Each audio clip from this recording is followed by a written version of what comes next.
Hello YouTube family, this is Shweta Singh. Welcome back to my YouTube channel success way by Shweta Singh. कैसे हो आप सब लोग? आई होप कि सब लोग अच्छे होंगे, अच्छे से अपनी पढ़ाई कर रहे होंगे। तो आज हम स्टार्ट करने वाले हैं क्लास 11th के लिए अकाउंट। चैप्टर फर्स्ट से स्टार्ट करने वाले हैं। चैप्टर फर्स्ट क्या है? चैप्टर फर्स्ट है हमारा लेखांकन एक परिचय। तो इस वीडियो में हम जानने वाले हैं कि लेखांकन होता क्या है, लेखांकन की परिभाषा, लेखांकन का अर्थ, उसके साथ साथ ही कि लेखांकन की ज़रूरत हमें क्यों पड़ी, क्या लेखांकन के बिना हमारा कार्य नहीं हो सकता था। तो ये सारी चीज़ें इस वीडियो में हम जानने वाले हैं। स्टार्ट करते हैं लेखांकन के अर्थ और उसकी परिभाषा के साथ। सबसे पहले हम देखते हैं कि लेखांकन का अर्थ, लेखांकन का अर्थ होता क्या है। तो लेखांकन का अर्थ होता है कि लेखांकन का अर्थ से वित्तीय स्वभाव के लेन देन को क्रमबद्ध रूप में लिखने, उनका वर्गीकरण करने, सारांश तैयार करने व उनको इस प्रकार प्रस्तुत करने से जिससे उनका विश्लेषण व निर्वचन हो सके। अगर हम इसी चीज़ को एक साधारण सी भाषा में समझें तो लेखांकन होता क्या है। सबसे पहले हम देखेंगे लेन देन क्या होते हैं। तो लेन देन तो आप सब लोग जानते ही होंगे कि कोई चीज़ हम किसी को देते हैं या कोई चीज़ किसी से हम लेते हैं, वो क्या होते हैं, वो लेन देन होते हैं। अभी ये बोल रहा है कि वित्तीय स्वभाव के लेन देन, तो वित्तीय स्वभाव के लेन देन से क्या मतलब है? वित्तीय स्वभाव के लेन देन से मतलब है कि वो लेन देन जिनको हम मुद्रा में माप सके और वो लेन देन जिनको हम कैलकुलेट कर सके मनी बेसिस पे, तो वो वित्तीय स्वभाव के लेन देन होते हैं। तो लेखांकन में ऐसे लेन देन जो वित्तीय स्वभाव के हों उनको लिखा जाता है क्रमबद्ध रूप में, साथ साथ में उनका क्लासिफिकेशन किया जाता है, कैटेगराइज किया जाता है उनको, उसके साथ साथ ही सारांश तैयार किया जाता है और उनको इस प्रकार से रिप्रेजेंट किया जाता है कि उनका हम एनालिसिस कर सकें। ठीक है। अभी इसमें क्या है कि लेखांकन में सारांश का अर्थ तलपट से है। तलपट को हम इंग्लिश में ट्रायल बैलेंस बोलते हैं और विश्लेषण व निर्वचन के आधार पर अंतिम खाते बनते हैं। तो जब हम जितने भी हमारे लेन देन होते हैं, जब हम उनका निष्कर्ष निकालते हैं, उनको हम एनालिसिस करते हैं, तो उसके बेसिस पे हम क्या तैयार करते हैं? हम उसके बेसिस पे तैयार करते हैं फाइनल अकाउंट्स। फाइनल अकाउंट्स होते क्या हैं? तो फाइनल अकाउंट्स वे अकाउंट्स होते हैं जिनके अंतर्गत व्यापार खाता, लाभ हानि खाता तथा चिट्ठा या तुलन पत्र तैयार होते हैं। तो व्यापार खाता को हम इंग्लिश में ट्रेडिंग अकाउंट बोलते हैं, प्रॉफिट एंड लॉस अकाउंट लाभ हानि खाते के लिए बोलते हैं और चिट्ठा या तुलन पत्र से मतलब हमारा बैलेंस शीट से है। तो आई थिंक कि अर्थ आपको क्लियर हो गया होगा। अभी हम क्या देखने वाले हैं? अभी हम देखने वाले हैं लेखांकन की परिभाषा। लेखांकन की परिभाषा क्या होती है? लेखांकन वित्तीय सौदों एवं घटनाओं को मौद्रिक रूप में लिखने, वर्गीकृत करने एवं सारांश व्यक्त करने तथा उनके परिणामों की व्याख्या करने की कला है। तो आई थिंक कि परिभाषा आपको अर्थ से बहुत अच्छे से क्लियर हो गई होगी, लेकिन इसमें एक नई चीज़ आई है कि ये कला है। तो देखो बहुत सारी जगह आपने देखा होगा कि लेखांकन क्या है, कि लेखांकन विज्ञान है या लेखांकन कला है या क्या है ये लेखांकन। तो लेखांकन विज्ञान भी है और लेखांकन कला भी है। ये कैसे है, इस चीज़ को हम समझते हैं कि देखो लेखांकन में क्या होता है कि कुछ सिद्धांत होते हैं इसमें भी और कुछ नियम होते हैं जिसके अकॉर्डिंग काम किया जाता है। तो जो चीज़ सिद्धांत पे और नियम पे बेस्ड होती है वो हमारी विज्ञान होती है। तो अगर हम सिद्धांत और नियम के बेसिस पे देखें तो हमें क्लियर होता है कि लेखांकन क्या है, लेखांकन एक विज्ञान है। अभी हमने बोला कि लेखांकन कला भी है, तो लेखांकन कला कैसे है? देखो लेखांकन आज की चीज़ तो है नहीं, ये बहुत पहले से लेखांकन हमारा चला आ रहा है। जैसे कि राजा महाराजा होते थे तो उनके टाइम में क्या होता था? उनके टाइम में एक वित्त मंत्री हुआ करता था जो लेखा जोखा रखता था अपने पूरे राज्य का कि कितना पैसा कहाँ से आया, कितना पैसा खर्च हुआ। तो वो भी क्या था, एक तरह से जैसे आज अकाउंटेंट हैं तो उनका भी उस टाइम पे वही काम था वित्त मंत्रियों का। तो अ, उस टाइम पे हमारा लेखांकन कुछ और था, आज के टाइम पे कुछ और है। जिस तरह से हम लोगों का डेवलपमेंट हुआ है उसी तरह से लेखांकन में भी बहुत सारी चीज़ों में सुधार आया है। तो वही एक कलाकार का काम होता है। जो भी चीज़ हम देखते हैं, 2 व्यक्ति हैं, एक कोई काम कर रहा है तो वो कर रहा है एक नॉर्मल तरीके से, दूसरा व्यक्ति है उस काम को बहुत ही परफेक्ट तरीके से कर रहा है, तो हम क्या बोलते हैं? हम उसको देख के बोलते हैं कि वाह! क्या कलाकार है। तो ऐसे ही एक अकाउंटेंट भी क्या करता है? अकाउंटेंट का काम होता है कि वो भी कोशिश करता है कि वो अपने काम को बेहतर से बेहतर तरीके से प्रदर्शित कर सके। तो अगर हम इस तरह से देखें तो हमें पता चलता है कि लेखांकन एक कला भी है, ठीक है? तो आपको समझ में आ गया होगा लेखांकन विज्ञान भी है और लेखांकन कला भी है। अभी हम आगे देखने वाले हैं कि लेखांकन के जनक कौन है? तो लेखांकन के जनक लुकास पेसियोली को लेखांकन का जनक माना जाता है। तो लेखांकन के जनक कौन है? लुकास पेसियोली हैं और ये इटली के वेनिस नगर के गणितज्ञ थे। तो ऐसा नहीं है कि इनको लेखांकन का जनक कहा जाता है तो एक अकाउंटेंट थे, ऐसा कुछ भी नहीं है। तो ये एक मैथमेटिशियन थे जो कहाँ के थे? जो इटली के थे। तो अभी तक हम क्या डिस्कस कर चुके हैं? अभी तक हम डिस्कस कर चुके हैं लेखांकन का अर्थ, लेखांकन की परिभाषा और लेखांकन के जनक। आई थिंक ये सारी चीज़ें आपको क्लियर हो गई होंगी। अभी आपको ये 3 चीज़ें हो रही हैं। ये क्या है, एक होता है लेखाशास्त्र, एक होता है लेखांकन और तीसरा होता है हमारा पुस्तपालन। इन तीनों चीज़ों में क्या अंतर होता है? तो स्टार्ट करते हैं हम लेखाशास्त्र से। लेखाशास्त्र को हम इंग्लिश में बोलते हैं अकाउंटेंसी।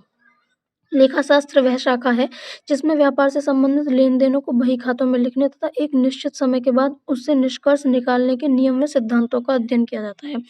तो लेखाशास्त्र क्या है? लेखाशास्त्र वो है जिसमें अकाउंट से रिलेटेड सिद्धांत और अकाउंट से रिलेटेड नियम हमारे होते हैं, वो हमारा लेखाशास्त्र होता है। लेखांकन क्या है? लेखांकन को हम समझते हैं।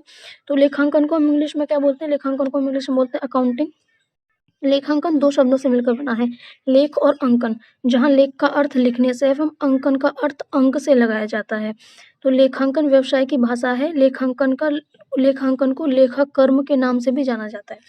देखो इसमें बहुत सारी नई चीज़ें आई हैं। देखो लेखांकन का जैसे यहाँ तक तो आई थिंक आपको समझ आ ही गया होगा कि लेख का अर्थ क्या होता है, लिखने से होता है, और अंकन का अर्थ होता है, और अंकन का अर्थ अंक से लगाया जाता है। ये बोल रहा है कि लेखांकन व्यवसाय की भाषा है। अभी ये क्या है कि लेखांकन व्यवसाय की भाषा है। जैसे देखो हम लोग हैं, मैं इधर कुछ बोल रही हूँ और उधर आप लोग समझ रहे हो, तो ये जो हमारी कन्वर्सेशन हो रही है, तो ये एक भाषा के बेसिस पे हो रही है, ठीक है? मैं हिंदी भाषा में आपसे बात कर रही हूँ, आपको समझ में आ रही है, वो हमारी भाषा है जो हम कम्युनिकेट कर पा रहे हैं एक-दूसरे के साथ। अब वैसे ही लेखांकन को व्यवसाय की भाषा कहा जाता है कि अगर आपको किसी भी बिज़नेस को समझना है, परखना है, जानना है, तो आपको क्या करना पड़ेगा, उस बिज़नेस का, उस व्यवसाय का, उस कंपनी का आपको लेखांकन कार्य देखना पड़ेगा, ठीक है? तो किसी भी हम कंपनी को या किसी को फर्म को हम समझते हैं, तो हम किसके ज़रिए समझते हैं? हम लेखांकन के ज़रिए समझते हैं। तो इसीलिए लेखांकन को व्यवसाय की भाषा बोला गया है, और लेखांकन को लेखाकर्म के नाम से भी जाना जाता है, ठीक है? लेखांकन का एक नाम लेखाकर्म भी है। अभी लेखाशास्त्र और लेखांकन हमने समझ लिए हैं। तीसरा क्या आता है? तीसरा आता है हमारा पुस्तपालन। पुस्तपालन को हम इंग्लिश में बोलते हैं बुक कीपिंग। तो यह 2 शब्दों से मिलकर बना है, बुक तथा कीपिंग। तो बुक का अर्थ पुस्तक से है तथा कीपिंग का अर्थ होता है रखना, अर्थात पुस्तकों को रखना ही पुस्तपालन कहलाता है। अब ये जो पुस्तपालन है, पुस्तपालन आता है हमारे लेखांकन के अंदर, और पुस्तपालन और लेखांकन ये दोनों ही आते हैं हमारे किसके अंदर? ये दोनों ही आते हैं हमारे लेखाशास्त्र के अंदर। अगर हम एक डायग्राम के हिसाब से इसे समझें, तो मान के चलो एक ये है हमारा पुस्तपालन। क्या है ये हमारा? पुस्तपालन, ठीक है? ये किसके अंदर आता है? पुस्तपालन हमारा आता है लेखांकन के अंदर। किसके अंदर आता है? लेखांकन के अंदर, ठीक है? और पुस्तपालन और लेखांकन ये दोनों किसके अंदर आते हैं? ये दोनों आते हैं हमारे लेखाशास्त्र के अंदर, ठीक है? ये पुस्तपालन हो गया, ये हमारा लेखांकन हो गया, ये हमारा लेखाशास्त्र हो गया, ठीक है? तो आई थिंक यहाँ तक आपको सारी चीज़ें क्लियर होंगी। तो अब हम जानने वाले हैं कि लेखांकन की विशेषताएँ, कि जो लेखांकन की विशेषताएँ क्या-क्या होती हैं। तो लेखांकन की 2 तरह की विशेषताएँ होती हैं। एक होती है हमारी सामान्य विशेषताएँ, दूसरी होती है हमारी गुणात्मक विशेषताएँ। तो सबसे पहले हम स्टार्ट करते हैं सामान्य विशेषताओं से। तो सामान्य विशेषताओं में नंबर 1 है कि व्यवसाय की भाषा। लेखांकन क्या होता है? लेखांकन व्यवसाय की भाषा होता है। अभी हमने ये जान ही लिया है। उसके साथ-साथ क्या है कि मौद्रिक लेन-देन का लेखा। तो लेखांकन में कैसे लेन-देनों का लेखा किया जाता है? सिर्फ़ उन लेन-देनों का लेखा किया जा सकता है जिनको हम मौद्रिक रूप में नाप सकते हैं, मुद्रा के रूप में नाप सकते हैं। तीसरा क्या है हमारा? कला है विज्ञान। तीसरी विशेषता है कि लेखांकन कला भी है और लेखांकन विज्ञान भी है, क्योंकि अगर हम सिद्धांत और नियमों के बेसिस पे हम देखें तो वो विज्ञान है, और अगर हम एक प्रेज़ेंट करने के तरीकों को लेके देखें तो वो हमारा क्या है? वो एक कला भी है, ठीक है? तो लेखांकन, कला और विज्ञान दोनों ही हैं। फोर्थ है हमारा सारांश, परिणाम एवं सूचना संवहन। तो लेखांकन में क्या होता है? सारांश तैयार किया जाता है, परिणाम उसका रिजल्ट निकाला जाता है और सूचनाओं को संवहन किया जाता है, ठीक है? अभी हम देखते हैं गुणात्मक विशेषताएँ हमारी कौन-कौन सी विशेषताएँ होती हैं। नंबर 1 होती है हमारी विश्वसनीयता। देखो विश्वसनीयता हमारी कौन-सी होती है कि ऐसी जो हमारी सूचनाएँ हों, वो ऐसी हों जिन पर हम विश्वास कर सकें, जो हमारे फैक्ट पे हमारे बेस्ड होनी चाहिए। ऐसे नहीं है कि आपने कुछ भी बोल दिया। जो सूचनाएँ हैं वो विश्वास करने योग्य होनी चाहिए। दूसरा हमारा कौन-सा है? दूसरा है हमारा प्रासंगिकता। प्रासंगिकता में क्या है कि जो भी सूचना है वो हमें समय पर मिलनी चाहिए। ऐसा नहीं है कि सूचना हमें समय पे भी नहीं मिल पा रही तो वो हमारे किसी काम की भी नहीं होती, ठीक है? तो क्या होना चाहिए? पहली बात तो विश्वसनीय होनी चाहिए, उन पे विश्वास किया जा सके। नंबर 2 क्या होनी चाहिए? प्रासंगिक हों, वो समय पर सूचना हमें प्राप्त होनी चाहिए। तीसरी क्या है, तीसरी हमारी बोधगम्यता। बोधगम्यता का मतलब क्या है कि समझ योग्य होनी चाहिए, जो सूचना है वो हमें समझ में आनी चाहिए। ऐसा नहीं है कि सूचना दी और सामने वाले को समझ में भी नहीं आई तो उस चीज़ का कोई फ़ायदा नहीं है। तो बोधगम्य होनी चाहिए, वो समझ आने योग्य होनी चाहिए। फोर्थ है हमारा तुलनीयता, कि जो सूचना है, जो भी चीज़ है, उनको हम कंपेयर कर सकें, उनको हम तुलना कर सकें। तुलना किससे? तुलना हम एक तो हम किसी और कंपनी से, किसी और फर्म से करें, या फिर हम एक अवधि के बेसिस पे करें कि हमारा लास्ट ईयर से हम जो हमारे प्रेजेंट ईयर है उन दोनों की हम तुलना करें। ठीक है, तो विशेषताएं आपको क्लियर हो गई होंगी। नेक्स्ट है हमारा लेखांकन की प्रकृति। तो लेखांकन की प्रकृति में हमारे 4 चीज़ें इंपॉर्टेंट हैं। नंबर 1 क्या है? आर्थिक घटनाएं। सबसे पहले कौन सी होती हैं? सबसे पहले होती है हमारे आर्थिक घटनाएं। नंबर 2 होते हैं हमारा संगठन। नंबर 3 होता है हमारा पहचान, मापन, अभिलेखन एवं संप्रेषण। और नंबर 4 हमारा क्या? सूचना से संबंधित उपयोगकर्ता। तो सब इन चीज़ों को हम थोड़ी थोड़ी डिटेल में हम देखने वाले हैं। सबसे पहले क्या? सबसे पहले हमने देखा था आर्थिक घटनाएं। तो आर्थिक घटनाएं कितने तरह की होती हैं? आर्थिक घटनाएं हमारी 2 तरह की होती हैं। कौन कौन सी होती हैं वो 2 तरह की? पहली होती है हमारी बाह्य घटनाएं और दूसरी होती है हमारी आंतरिक घटनाएं। बाह्य घटना को हम पहले देखते हैं कि संगठन में बाहर के व्यक्ति के बीच। बाह्य घटना कौन सी होती है? कि जो संगठन के और संगठन के बाहर के व्यक्ति के बीच जो होती है वो बाह्य घटना में आती हैं। लेनदारों से माल क्रय करना, हमने किसी से कोई माल क्रय किया, कोई क्रय का मीन्स होता है परचेज करना, तो हमने किसी से कोई माल खरीदा तो वो बाह्य घटना के अंदर आएगा। नंबर 3 होता है मकान मालिक को किराया देना, कि हमारी जो भी बिल्डिंग है, जो भी हमारा बिजनेस है, जिस बिल्डिंग में है उस बिल्डिंग का हम अगर किराया दे रहे हैं तो वो हमारी कौन सी घटना होगी? वो हमारी बाह्य घटना के अंदर आएगा। अगर हम बात करें आंतरिक घटनाओं की, आंतरिक घटनाओं में क्या क्या आता है? कि संगठन के आंतरिक विभागों के बीच, के संगठन के जो आंतरिक विभाग है, एक किसी भी संगठन में बहुत सारे विभाग होते हैं, तो आंतरिक विभागों के बीच में जो घटना होती है वो आंतरिक घटना के अंदर आती हैं। कच्चे माल की आपूर्ति, जो भी कच्चे माल की आपूर्ति हमारी की जाती है वो आंतरिक घटना में आती है। और कर्मचारी को मजदूरी देना, जो भी एम्प्लॉयज़ हैं हमारे, जो हमारे फर्म में, जो हमारी कंपनी में काम कर रहे हैं, उनको हम अगर मजदूरी देते हैं तो वो भी कौन सी घटना में आता है? वो हमारा आंतरिक घटना में आता है। ठीक है, अच्छा हमारा संगठन। संगठन क्या होता है? कि कोई भी इकाई को हम संगठन कहते हैं। साझेदारी, कंपनी, एकल व्यापार आदि संगठन होते हैं, कि जो भी हम ग्रुप में काम करते हैं वो क्या होता है? वो संगठन होता है। नेक्स्ट हमारा पहचान, मापन, अभिलेखन एवं संप्रेषण, मतलब हमें पहचान होनी चाहिए, उसके साथ साथ मापन, हम माप सकें लेन देनों को वित्तीय रूप में। अभिलेखन और संप्रेषण, संप्रेषण में जो सूचनाओं का जो ट्रांसफर होना चाहिए उससे हमारा यहाँ मतलब है। नेक्स्ट हमारा सूचना से संबंधित उपयोगकर्ता। तो ये देखो 2 तरह के होते हैं। नंबर 1 होता है हमारे बाहरी उपयोगकर्ता, नंबर 2 होते हैं हमारे आंतरिक उपयोगकर्ता। बाहरी उपयोगकर्ता कौन होते हैं? जिनका कंपनी से डायरेक्ट रिलेशन ना हो, इनडायरेक्ट रूप से वो रिलेशन हो, वो हमारे बाहरी उपयोगकर्ता होते हैं। आंतरिक उपयोगकर्ता कौन होते हैं? जिनका कंपनी से, जिनका हमारी फर्म से, जिनका हमारे बिजनेस से डायरेक्ट कॉन्टैक्ट हो, जैसे कंपनी का मालिक हो सकता है, कंपनी के एम्प्लॉयज़ हो सकते हैं, तो वो आंतरिक उपयोगकर्ता के अंतर्गत आते हैं। नेक्स्ट हम देखते हैं कि लेखांकन के उद्देश्य, कि आखिर लेखांकन की ज़रूरत हमको क्यों पड़ी? क्या लेखांकन के बिना हमारा काम नहीं चल सकता था? तो ये हम समझते हैं कि लेखांकन का उद्देश्य क्या होता है? कि व्यवसाय लेन-देनों का हिसाब रखना। ये देखो किसी भी बिज़नेस में बहुत सारे लेन-देन होते हैं। अब ऐसा तो नहीं है कि सारे ही लेन-देनों को कोई भी इंसान मुँह ज़बानी अपने दिमाग में याद रखेगा, क्योंकि बहुत सारी देखो जो चीज़ें नकद में हुई, जो कैश में ट्रांज़ैक्शन हुए, उनका तो कोई इश्यू नहीं होता, ठीक है? लेकिन बहुत सारी चीज़ें ऐसी भी होती हैं जो हमारी उधारी में होती हैं, तो उन सब चीज़ों का हमें लेखा-जोखा रखना पड़ता है। तो उन्हीं सब चीज़ों को लेखा-जोखा रखने के लिए हमें लेखांकन की आवश्यकता हुई। नंबर 2 लाभ तथा हानि की गणना करना। देखो किसी भी बिज़नेस का मेन प्रोस्पेक्टिव क्या होता है? मेन हमारा होता है कि हम प्रॉफ़िट गेन करें, ठीक है? हम लाभ कमाएँ। तो लाभ और हानि की गणना करने के लिए हमें लेखांकन की ज़रूरत हुई, कि हमें हमारे जो बिज़नेस है, हमारा जो फर्म में हमें लाभ हुआ या हमें हानि हुई। अगला है हमारा वित्तीय स्थिति को प्रदर्शित करना, कि कोई भी बिज़नेस है उसकी वित्तीय स्थिति को प्रदर्शित करते हैं कि उसकी जो फाइनेंशियल कंडीशन है वो कैसी है। नेक्स्ट हमारा उपयोगकर्ता को सूचना उपलब्ध कराना। जो भी उपयोगकर्ता हैं, जो डायरेक्ट हैं और जो इनडायरेक्ट हैं, उनको क्या होता है? इनको सूचना उपलब्ध कराना, ये लेखांकन के उद्देश्य हो गए।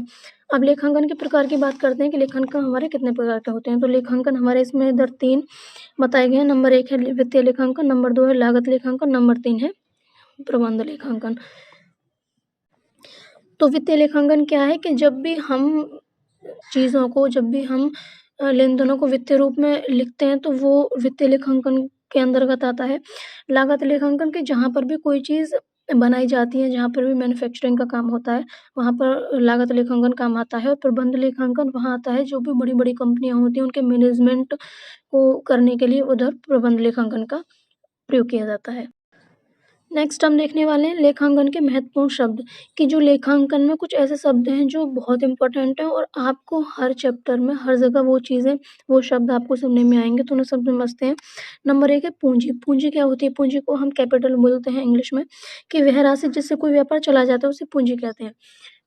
आसान शब्दों में से समझते हैं कि जैसे हमने कोई बिजनेस स्टार्ट किया, और वो हमने स्टार्ट किया कितने रुपए से? वो हमने स्टार्ट किया 5,000 लगा के। सपोज़ करो हमने 5,000 रुपए लगाकर कोई भी बिज़नेस हमने स्टार्ट किया है, तो 5,000 रुपए क्या हो गए? वो 5,000 रुपए हमारे व्यापार की पूँजी हो गई।